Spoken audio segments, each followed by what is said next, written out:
Hey guys, welcome back to our channel. In this tech tutorial video, we're going to teach you how you can revoke admin rights from your team member in your Miro team.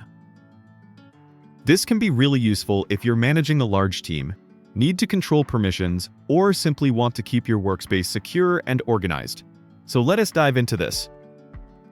So navigate to your Miro account, and for this method, you'll need to return to the home section of your Miro team.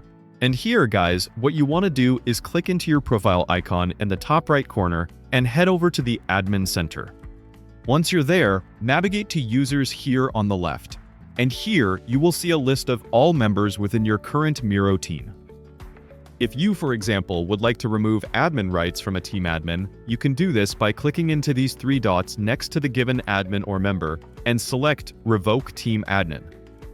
Of course, guys, you can only do this if you're the team owner or an admin yourself. You can't perform this action as a regular member. So that's how it works. Now, here are a few extra tips and important things to keep in mind. Tip 1. Once you revoke admin rights, the user will immediately lose access to admin-only settings, like adding new members, changing billing details, or managing integrations. Tip 2. You can always reassign admin rights later by following the same process and choosing Make Team Admin from the same menu. This is helpful if you just want to temporarily restrict access. Tip 3. If you're the team owner, you can't remove your own admin rights unless you transfer ownership to another team member first. Keep that in mind if you're reorganizing your workspace structure. Tip 4. Regularly review your admin list to make sure only trusted members have admin privileges, especially in large teams or client workspaces where sensitive information is stored. Tip 5.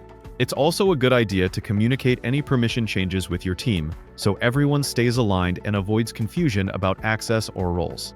And that's basically it, guys. That's how you revoke admin rights from a team member in Miro. Hope you enjoyed this video, got some value from it, and learned something new today. If you did, make sure to give this video a thumbs up, subscribe to the channel, and hit the notification bell so you don't miss more quick and practical Miro tutorials like this one. We'll catch you later. Stay productive and keep collaborating.